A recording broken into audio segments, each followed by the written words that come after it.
Welcome back, everyone. Nice to see you again. Hello, Deborah. Hello, Caroline. How are you Hello. today? I'm so excited. We've got some good stuff going on today. It's a good day. It's a good day. Awesome. Awesome. Yes. You know what, Deb? I don't know. Well, I do know. You probably asked yourself that a few times because I know we're very similar on that. But you know, when you do stuff with your kids and you're thinking like, am I messing them up for the future? Or I'll say something to them and then they answer and I'm like, it's fine. You'll do therapy anyway. Now I'm giving you the subjects, we can note down like your reasons why right away. But because you and I are not necessarily conventional with our kids, we have the unconventional lifestyles. But also you have been a hippie since like the 70s. So I'm joking. I don't know if it's since the 70s, but I know you've always been a bit more on the hippie style, doing it your way, but you've been unconventional your whole life.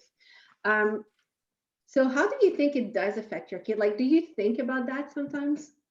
You know what? Absolutely. I mean, because first of all, I got two children that are 10 and a half years apart. So I've got my generation, my daughter's generation, and my son's generation. I was called a hippie, but my answer to that is I was born in 1964, the year of the Beatles. So how could I not be? How could I not be? I know that when we laugh and we say to our kids, I used to say to my kids, I'm like, just write a book and you're going to make a whole lot of money off me one day, right? Like my mother traumatized me. I think every parent at some point is going, I'm wondering, because we know they don't come with manuals, right? These kids of ours. And, the idea that kids come out and you make their personality, that you make all this impression, but I got two kids and I know that you got three and they come out pretty individual. I'm like, are you sure you two came from the same body? If it wasn't my body, I would have maybe made that question to them. But I think that throughout my different parenting styles. Now, look, people in the neighborhood used to call me Shirley MacLaine because I'd have my daughter in I had the red wagon. We had the big heritage house. We went for walks at the beach. We did all that. But I refused to use a microwave, right? Instead of putting my child in daycare, I had a nanny come and take her in between my clients, right? And she'd come back and I nursed longer than people thought I should be nursing, right? 6 weeks or whatever it was.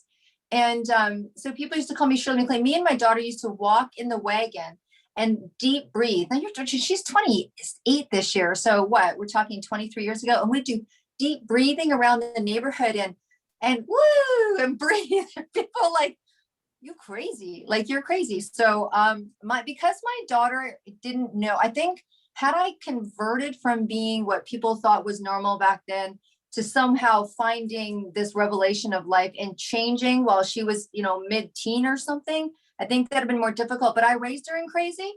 And it wasn't until she went to school, she realized that raisins weren't candy.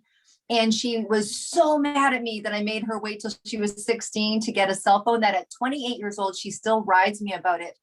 But yes, so of course I questioned at times, particularly making decisions around medical things, using natural medicine versus, conventional medicine was probably my big, like, am I doing okay here? Is this okay here? Like, am I messing them up for life kind of here? And I think the more I got okay with myself and the work that when the culture caught up to me, I felt better. But at this point, if I've messed them up, we're pretty well at the book signing. Well, How about you, Caroline? Because you've got three. No, I can tell that your kids will have a thicker book than mine to write. And I'll help them. I'll edit their book. So Chloe and Ocean, if you need help, come to Caroline. No, my kids, I was not unconventional like you in the sense of like nutrition and all of that. For me, it was more like 9 years ago when I started. Well, I've always had entrepreneurship in me. And I've always found a way to make money since I'm little. Like I wanted something, I had to go make money. I remember I was like 7 maybe, and I loved strawberries, and we didn't have enough money to buy it because it wasn't like now that you get them, 2 for $4. It was a luxury item back then. So I convinced my mom to let me go work picking strawberries. I lost my job. I think it was like 2 weeks after because I ate too much, too many. But that was like, for me, it was like, okay, I'm gonna go pick them, put one in the basket, eat one in the basket. So I was getting my share of strawberries. But anyway, long story short, I raised my kids a bit like that. But in the last 9 years, which was when my son entered teenagehood. So that's when they start going to high school and they don't want to be in school really. And you're like, yeah, you need to be in school. And he was just like, why? I'm just going to start a business like you did. And I was just like, because you need to be in school. It's like, but why? Because. So it becomes a bit harder to like, I have my bachelor, but then my kids are telling me, well, you're not using it. You still started your businesses, and that's where you got your success from. And I've tried to really raise them with, read 20 minutes before bed. That is since they're little. Read, do this, listen to podcasts. Like when you make them listen to Tony Robbins and they look at you and they're like, wow, that guy is whacked. And you're like, no, he has a really, really good message.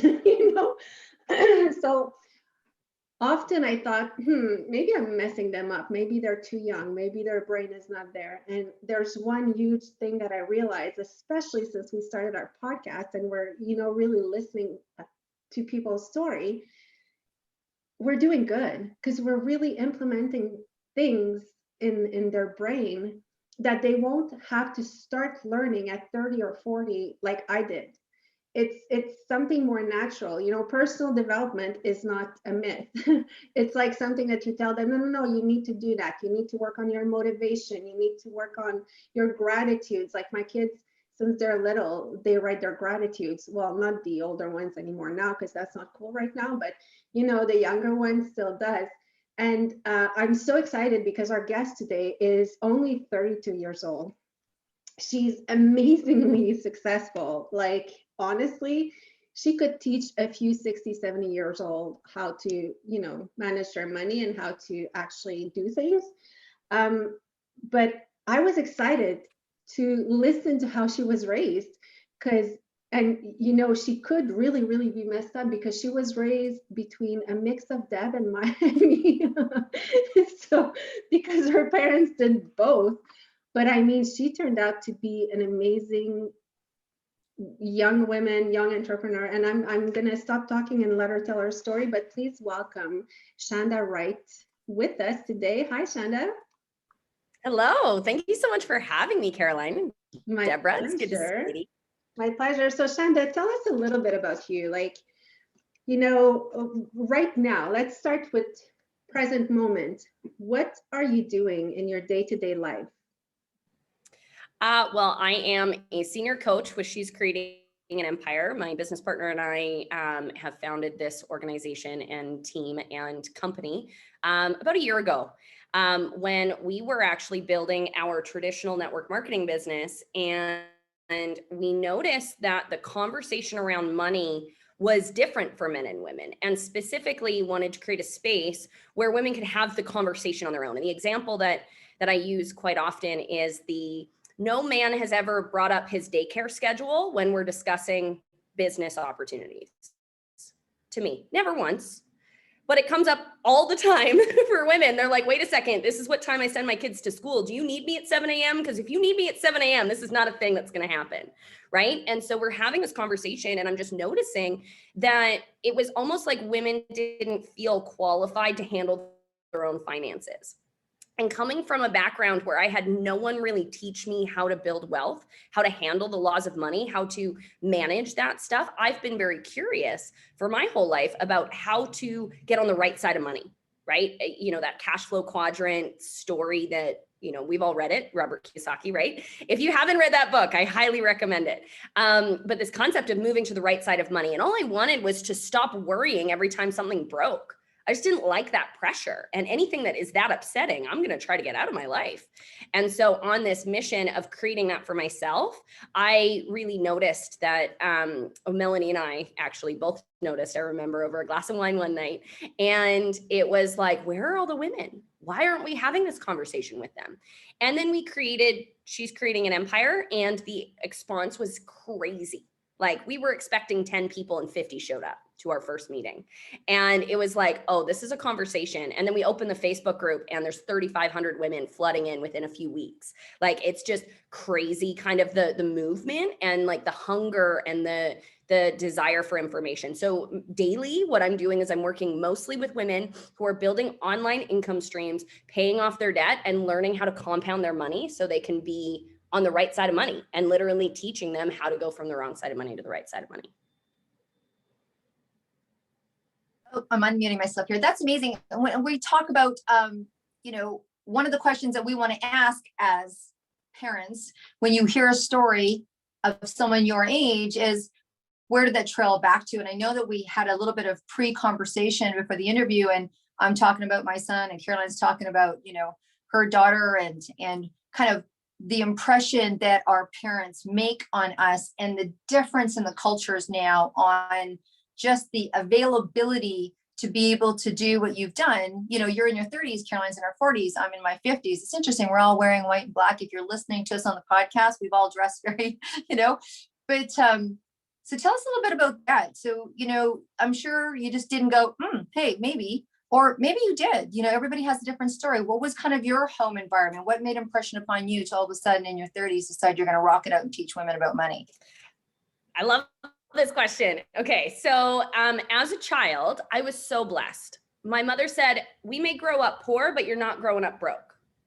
And she did this very much on purpose. And I think it comes from her background. And my mother was a personal development coach. That's what she did for a living. She taught the Dale Carnegie course. She sold the Dale Carnegie course. She worked with corporations to train their team on how to win friends and influence people, right? We've all heard of Dale Carnegie.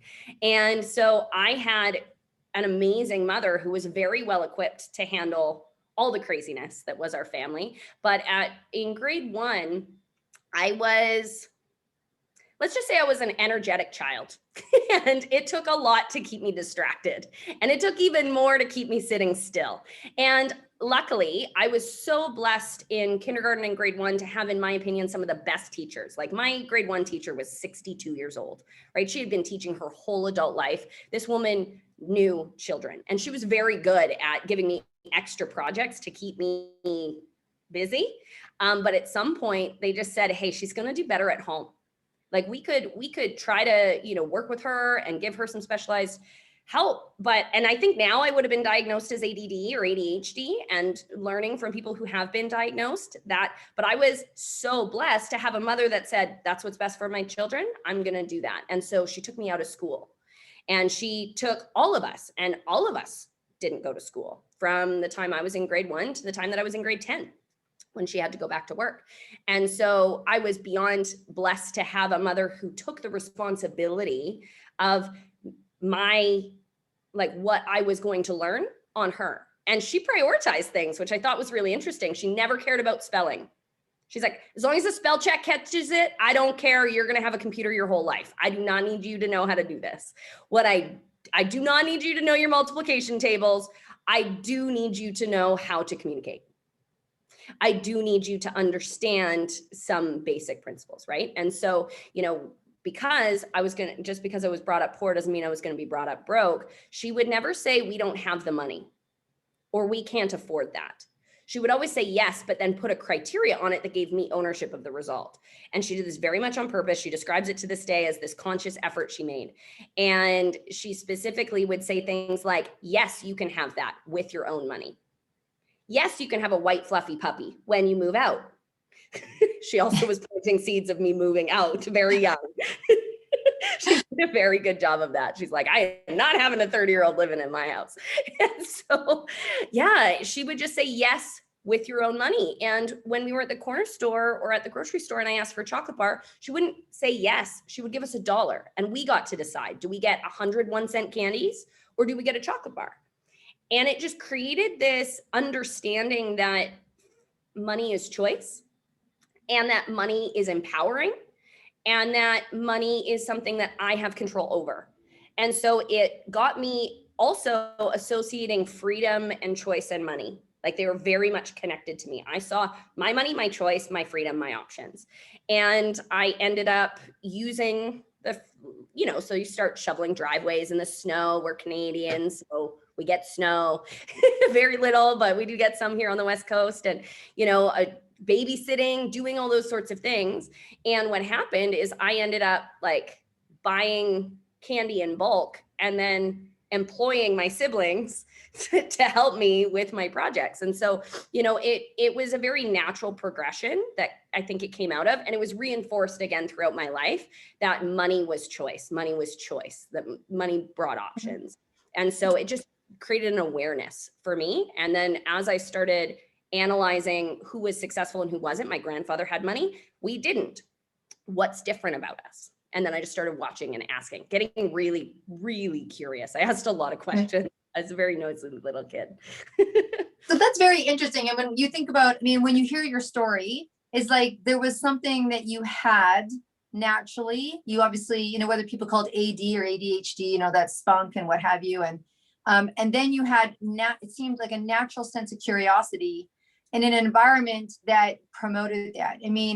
Caroline, we've interviewed so many people. We have our own stories of just such a mixed bag. So many people come from a mixed bag where there was that one teacher, not just both teachers. There was that one parent, that one aunt, that one that kind of had a bit of a gleam that when things were kind of funky, a lot of people get your kind of epiphanies after some funkiness. And so, yeah, I think the word blessing is really incredible. And it's again, what a conversation from a generational standpoint. I had a woman yesterday ask me about my son. Is Ocean in school? And the guilt, I could feel it from my gut go all the way up till it came out. And I said, no, he's actually studying with a fashion designer. And so I care more about fashion and art for him because he's going to be an entrepreneur than I care about social studies. And for her, she laughed and, oh my gosh, I totally get it. And for me, I was like, ooh, I noticed I was going through all the generations and it was not a comfortable statement, but it was a real statement and part of me believed in it. So very, very interesting that you come from that. I got to ask before I throw it over to Caroline, because I know she's got some great questions for you. Was there ever a time between this blessed environment till now that got tough? Like, did you ever come up against yourself, or did it ever, because it sounds so inclined, sounds so beautiful. And here we are talking today. Yeah, it's all perspective, right? I believe there's nothing good or bad. It's all a matter of how our mind makes it. And so, luckily I've been able to, in retrospect, because obviously, I don't know if it's obvious, but as children, I kind of feel like we're always kind of trying to figure out what's normal and what's not in our life. And so, I felt hard done by a lot of things, and some of them by other people's standards. My family's divorce was a mess. I didn't talk to my biological father for 15 years. I hadn't seen my biological sisters for 15 years. My mother was at 45, never able to work again, never able to drive or leave her house again. She had to retire on $200,000 and she's in a third world country now because of it. There's been drama. I've been in major car accidents. I've been in $1 million in debt. I've been in abusive relationships. Like I've had the ups and downs, but the thing that's so beautiful is that I truly believe that when you raise a child with the right, like the core values are intact, the honor, the respect, the integrity, understanding what those things mean at an intrinsic level, that we always come back to that. Right? I struggled with addiction for a period of time, depression, like I went through the full gamut, but luckily I was able to come back to the things that I knew were true. There was a part of me that resonated with knowing what love was, knowing what honor was, knowing what respect was through the examples that I had in my past, that I could go back and I could resonate with it. So when I met people like Melanie, when I meet women like you, then I'm able to say, oh, that resonates with that part of me. The part of me, like Tony Robbins always talks about it, that I am the voice. That mantra, the concept is that the voice inside me, the voice of truth, knows right, knows wrong, knows what's good for me. And knowing that I could go back to those things means that I can now look at my whole past with a different perspective instead of the one that I was in it with, which created the reality, right? On some level, we kind of choose suffering in those moments instead of choosing lessons or a different way of looking at it. And now that I've been to third world countries and been able to do missions work and the charity that Melanie's founded and that I, partner with her on, That's a, very much a big part of She's Creating an Empire. All that stuff puts it all in perspective, right? None of it really matters. It's all made me who I am. And there's been, I spent a lot of time with my counselors. I actually had a girlfriend who said that she was going to therapy. And I was like, oh, how was your counselor visit? She's like, no, it was physical therapy, Shanda. I was like, oh, you can tell, how my day goes. Like, I just assumed, right? And so, but that's the thing, is that personal development, personal journeys, personal growth is such a beautiful experience of reanalyzing your past through a new perspective and taking what you can and then just blessing and releasing the rest. And so I am so grateful that I had mentors who, and continue to have mentors who are able to show me by their example, understanding perspective and being able to thrive because of what they've been through. So yeah, I definitely had some challenges. I'm not going to say that even a moment of it was easy. It's still not easy, but it's aligned. And Well, when you can have that. There's a big saying that if it was easy, it wouldn't be worth it. No? That's like Jeff Wilson in our company always says that, don't wish what you don't, careful what you wish for. And if it was easy, it wouldn't be worth it. And for me, that really stuck in my mind. But I love your story. And I admire your mom, what she did, because I mean, first of all, I'm surprised that a teacher would say she would be better home, but she clearly embraced a challenge. And unfortunately, yes, there's a lot of ADD kids, and I've met a lot, and I am one of them. But these kids are brilliant. It's just there's too much going on that they can't and being curious is a part of it. But anyway, what I want to get to is that listening to your story, what really resonates for me is that I'm in a place where I was your age. I was discovering slowly but surely personal development, and it took like 10 years to really even understand that it was personal development and really putting a conscious effort into it.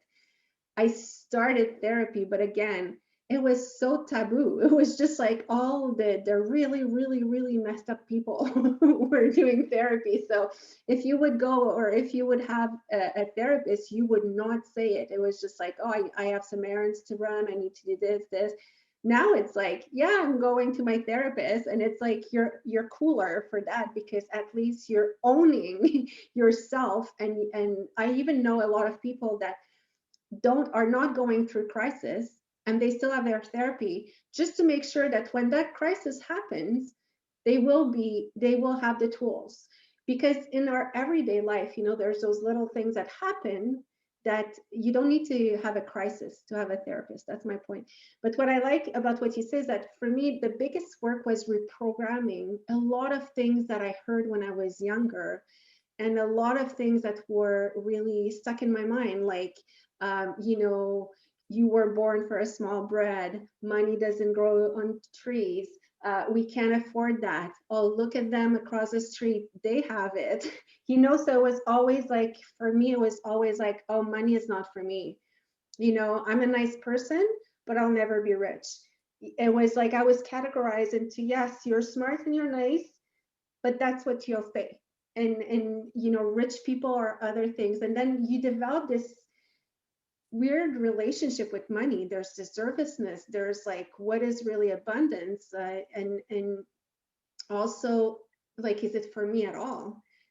So you did not have to redo all that reprogramming, which is, I think that's the generation of 40, 50s. That's what we're going through now, reprogramming our brain. Mm-hmm. So it's a huge gift that your mother gave you to always do that. And I'm listening to things she was telling you, and I'm like, oh my gosh, that's what I should have said. And like now it's like, my daughter's birthday is coming. She's going to get an iPhone 12 and she's turning 13, and I don't have an iPhone 12. And I'm like, when did I become that? Like giving it to her. And I'm listening to you and I'm like, oh yeah, that would have made so much more sense. But anyway, I just want to say the one big thing that I'm getting from you, and it depends which generation you're in listening to this podcast, But what we give to our children is really not money that matters. It's really the core values. And I hope and I think that the generations to come will be raised more with those core values at the base, those ones that we won't have to even wonder, do I deserve it? Like my youngest one, since she's little, since she's born, I'm like, you are the best in the world and you should love yourself the most.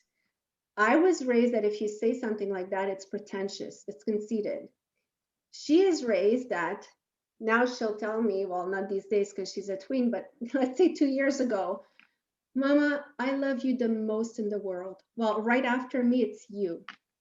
And I'm like, yes, But anyway, I had to share that. But Shanda, I want to know, like, where and when did I know you had all these jobs and everything, but how old were you when you did your first entrepreneurial, like, I'm going to make my own money because I want something?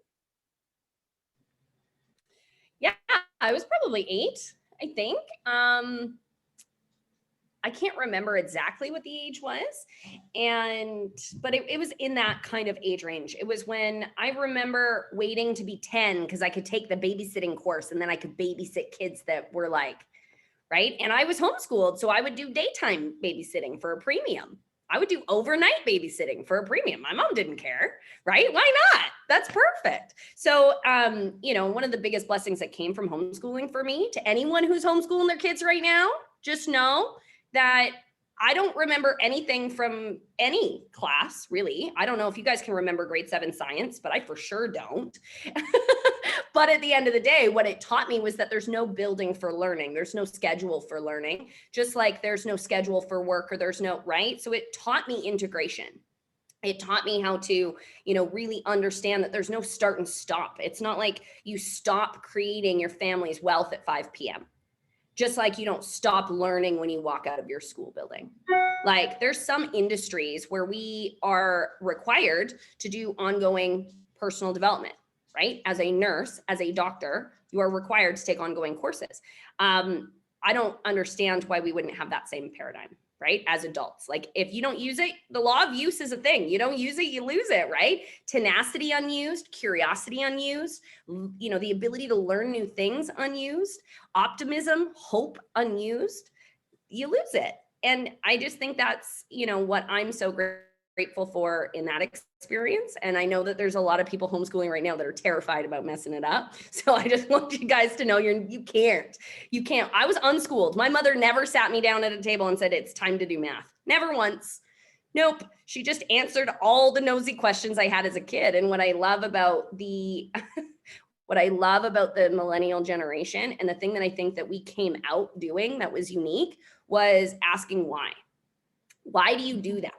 And I remember being bribed as a young child to stop asking questions because I was and I mean, we've all hung out with that 3-year-old. It's like, why is this? Why? And they're genuinely curious. And I swear we like beat it out of them. Like, I feel like kids are pretty like, they're bold, they're persistent, like they're tenacious, like they ask the bold questions. Like if we lived more like a 3-year-old, sometimes we, get a lot further in some respects, but, just having that wondering, right? I see generationally, like the difference between how you were raised, Caroline, and how you were raised, Deborah, and how I was raised is that I just saw things change that were different forever, right?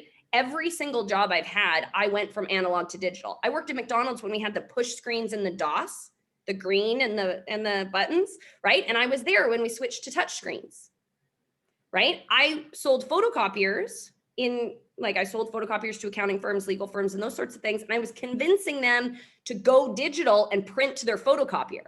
That was my job, right? Then I worked at a radio station where we used to hand write out our orders. And then we moved to computer systems where we could do our own data entry. And so I've been a part of this analog to digital conversion in every job I've had in school systems. Like I remember getting my first computer. So, what happened is we started asking questions. It's like, why do I need to learn how to spell? Why do I need to learn how to do my multiplication tables? Like, why? What am I going to do with this information? And I think there's a few people who asked that why before us, which is why the gates were open for my entire generation to ask those questions and to say, does that work for me? Right. And I love what's happening with the digital currency and the trading industries right now, e-commerce, like online marketing, affiliate marketing, network marketing. Like when you look at these platforms arbitrarily, they give people what they want, but we've never been taught to consider them.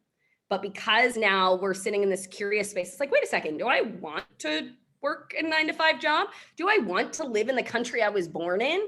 Do I want to have children? Do I want to have a nanny? Do I want to have, like, what do I want? And so, what I love about what's happening right now is that every generation is being influenced by that why question.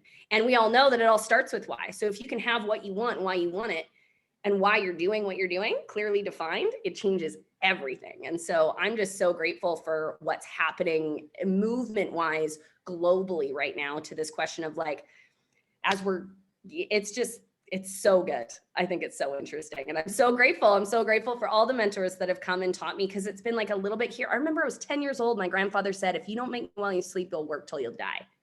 No context. All I remember is asking him about money because he was the only one that had it. And he's like, Shanda. And I was like, what does that mean? So at 15 years old, I'm like, okay, I need to make money while I sleep. How do you do that? You invest it. How do you get money? And they talked about other people's money. I'm like, okay. So I took my student loan and I put it in an RRSP, which is a 401k in Canada. And then I took the tax refund and I paid off the debt.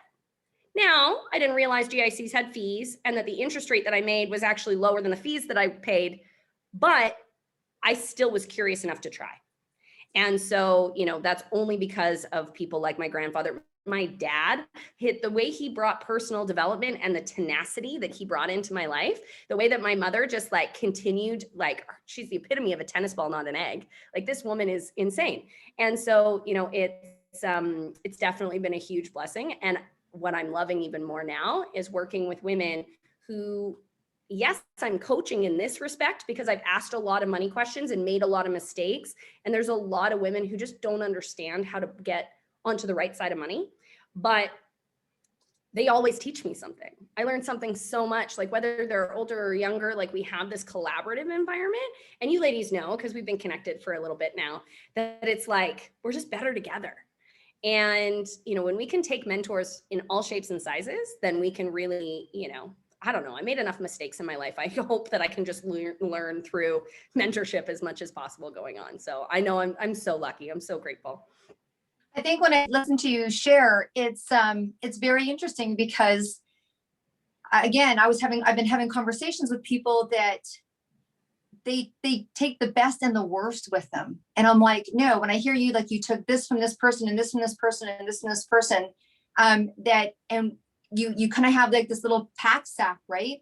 And I remember taking a really powerful course, and I've heard that as well, right? Like I heard it from Tony Robbins when I was pregnant with my daughter, and me and my daughter's father didn't have enough money for him to buy himself a chocolate bar more than once a week. Like I said, I was pregnant on rice and peas, right? And so I remember hearing, taking all the money that we had. Oh, he was not happy in the morning. This is a man that does not do personal development, okay?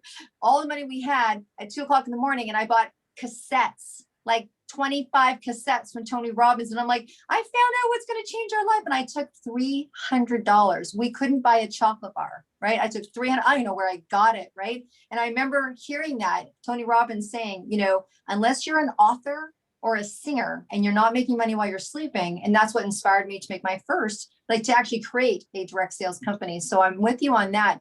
But interesting is that when I hear you taking bits and pieces from people, sometimes in our backpack, we have the best of what someone's given us and the worst. And I think what I've learned through the multiple counseling and therapists, and I love that people consider mental health like they do their dental health, right? It's like, oh yeah, I'm going to my counselor. I love what Caroline said. Like there was an emotional intelligence therapist that I was using for a long time because there's some issues in the family and I needed to know how to deal with them preventatively. I'm a preventative medicine. I had a health studio for 27 years and I taught people how to be healthy now for later. And that's the kind of stuff that you're doing financially. And that's the kind of stuff that Caroline's doing with personal development, right? Is that the stuff that we take in now. But I think it's very interesting as you move along your life, you keep the good and just keep tossing that old apple or banana peel out of your backpack that doesn't serve you anymore, and just keep piling in the fresh fruit. And that itself, I'm going to give you credit for, because as much as it sounds like it's all rosy and easy, it ain't.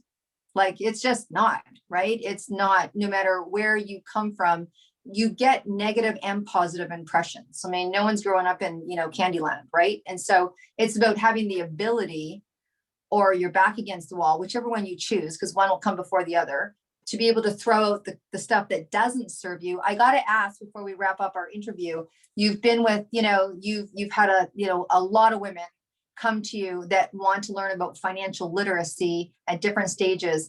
Can you give our listeners some, simple tools, maybe a little bit, some juice to take home, some notes to take on, if you're at that place where you're looking at financial literacy, or like myself, where even my mother being a credit manager for a big car company, that was really like, whoa.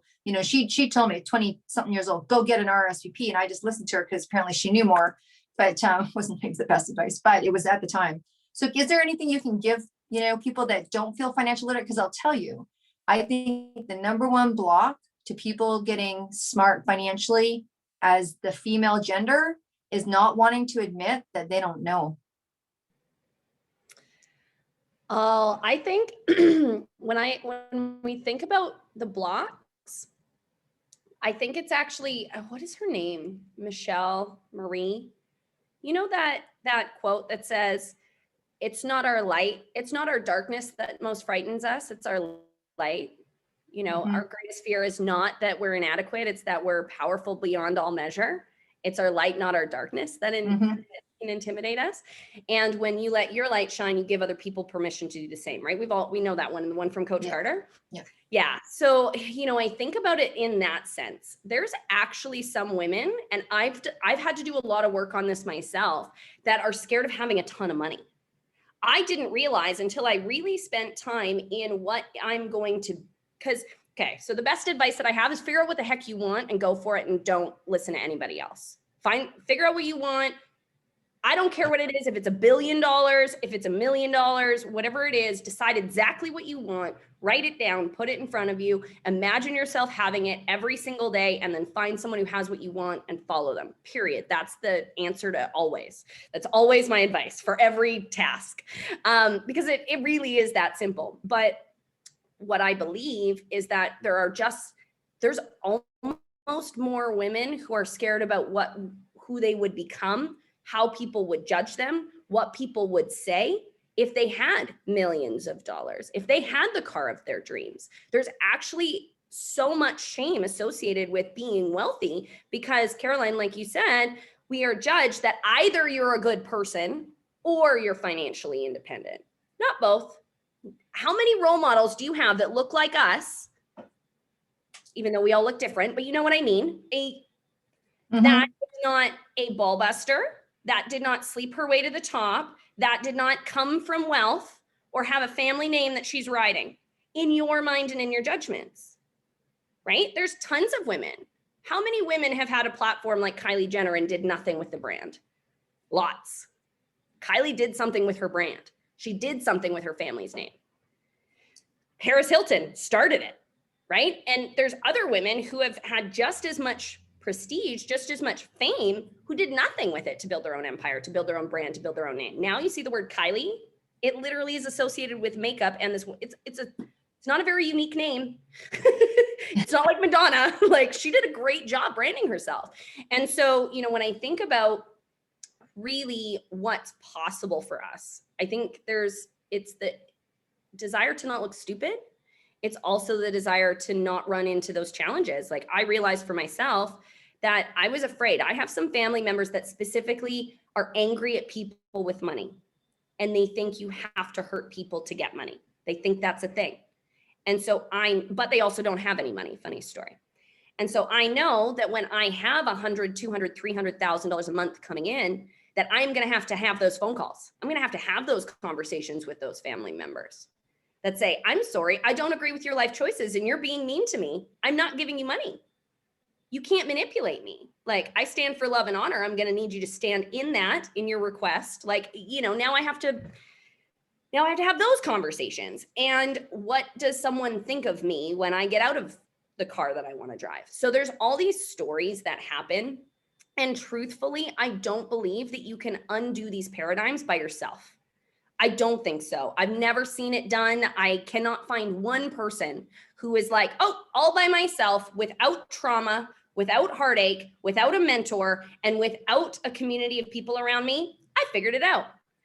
So in my experience, either you get a community, you get a mentor, you get clear about what you want and you run with them towards it. The community protects you because crabs in a bucket, right? Whenever you set out to do something unique or different, right? You're going to have your drinking buddy try to convince you not to go to the gym on Friday night, just like you're going to have your broke friend try to convince you to spend money that you shouldn't be spending, right? So we need to have the community to insulate us. We need to have the mentor to set the standard and to teach us, the mentor with results.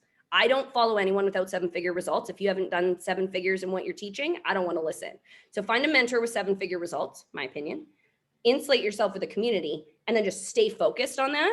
You're going to get it. You're going to get it. But that's why we built She's Creating an Empire, because I had to do this with a 45-minute coaching call every week from my mentor, which was great. And I was able to do that. But the amount of flack I took, I got made fun of for paying off debt. I got made fun of for the car I was driving, got made fun of for my shoes. I got made fun of for letting my hair grow out. I got made fun of for taking off my eyelash extensions. I got made fun of for these things, but I'm debt free, they're not. So, yeah, but you have to have that kind of faith that what you're doing is actually going to work. And the only way to do that is with people who have gone before you and to get on side with them. And so, you know, we do have some events coming up. There is a free Facebook group. You're more than welcome. What I would actually suggest, if you're okay with me just giving my Instagram and so that they can connect, you're more than welcome to follow me at the Shanda Wright on Instagram. So that's THE Shanda SHANDA and then Wright WRIGHT. So you can find me on Instagram, but on Facebook, we have a Facebook group as well. And so I think it's, my link is in my bio on Instagram. Yeah. You're more than welcome to go and grab that there. But that free group, we literally have cryptocurrency training.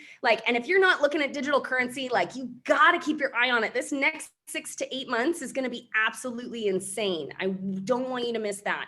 You know, when it comes to financial advice, live on less than you make, invest 10%, and, you know, pay off your debt as quickly as possible, because most people are not getting more than 20% a year on their investments. And that's what you're paying on your credit card. So, you know, really, when it comes to financial advice, there's so many little logistics I can share. I know how to feed a family on $40 a week per person. I know how to cut your spending so that you can live on 40% of your income. I know how to do those things, and we'll teach you how in the different courses that we have. But the truth is that, you know, it's really about having a community that's going somewhere and a mentor with proven track record of results for them, as well as the people they're leading. Get in that and believe it's possible. The only way to start believing something's possible for you that you didn't have seen no evidence of is hang around with people who have it, because if she can do it, you can do it. And auto-suggestion, you have to repeat it. Just say it out loud every freaking day. I'm so happy and grateful now that I'm a multimillionaire. I'm the first multimillionaire in my family, and every single person with my last name is good forever because of the decisions and the financial choices I'm making this year. Say that out loud. How does that feel? I had a mentor say that on a call the other day, and he said, everyone with my last name is good forever. And I realized, I know his financial situation enough to know he's worth following. And he does more in a month than most of my family will ever make in a year, or in their entire lifetime. Does business with Grant Cardone. He does what he does.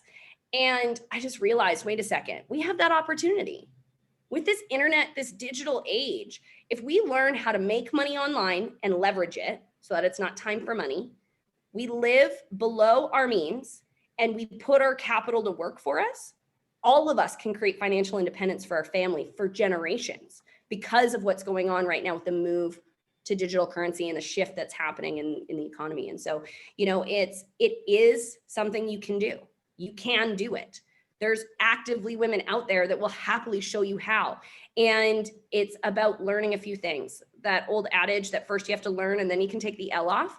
Just start studying wealthy people. Think and Grow Rich. You Were Born Rich. yeah, like she's creating an empire, right? There's so many good tools. And I just truly believe that, that's the best advice I can give. I'll teach you the strategies and stuff. There's great stuff inside the Facebook group, and we do have courses. But yeah, I really do think that find someone who has what you want, follow them to the moon. For me, the best strategy that you gave here, and the one that it took me a long time to do, because I was not raised this way. I was raised not by my mom at all, by the environment, that women were all catty with each other. We don't support each other. We're like the crabs. We're the typical crabs. But I've learned in the last 10, 15 years to switch my mind and decide, no, I'm going to find all of the women that are really believing in sisterhood, and doing things as a community is so powerful, especially, I like everyone, but especially women. Women, when we hold each other together, and when we push each other up, and when we're like, sister, I'll help you go up, gosh, we're so powerful. We are so powerful. And we're also powerful when we decide to be the crabs. But if you choose to go and find the communities where women will push you up and fix your crown without telling the whole world, hey, I did that, really help each other be at our best. And for me, it's like, that is the best advice. The rest are all technicalities that you can learn. They're all numbers you can learn. They're good habit to develop. But the main thing is to surround yourself by a community of powerful people, and a community that will really want the best for you and push you to go always at your best. So Shanda, it was beautiful to have you. It's such a fresh perspective, very inspiring, very energetic, and thank you for your time. It was priceless. And I will put all your information with our podcast, so if anyone wants to reach you, they will know how. And I will leave the last word to Deb, because she likes to have it. She always says that. I'm always like, I'm listening to her words. I'm like, oh, I'm supposed to be interviewing, but you know what? I have to say, in all honesty, I'm gonna hats off to both of you. That was the thing that got myself, as well, as a woman who's always shouting out, like, if you're 60, give thanks to the women that are 70. If you're 50, give great to always, like, the path that was built beforehand. The opportunities that we have now are based on, women marching it beforehand. And I love what Caroline said. You know what it reminded me of, Caroline, when I was listening to Shanda talk in that thing? It's like when we wrote 20 Powerful Women in Network Marketing Tell All, when that book got co-published, and we had that amazing book launch of 2 hours of women, just like women in the same industry, in the same sector, that would normally be competitors. These are 6-figure earners and up, and going after the same market, were so collaborative. It was so collaborative. And so that was so powerful. And, we came off just in awe of putting that together. So I do agree with you. It's been fantastic listening to you. It makes me feel even prouder to be a woman today, and love the stuff that we're doing. Even this podcast is the platform that we've created for this kind of get out to the world. So with that, ladies, we'll call it a wrap. Thank you, everyone, and we'll see you next week. And thank you, Shanda. Thank you so much for having me, you guys. I have to say that obviously you've met Caroline and Deborah, but if you're not following them on every platform, these ladies are dynamic, they're powerful, they're kind, they're honoring, they're energetic, and they're absolutely driven for success. You couldn't be following more dynamic women, and I'm so grateful to be on here today, ladies. Thank you again. Oh, thank you.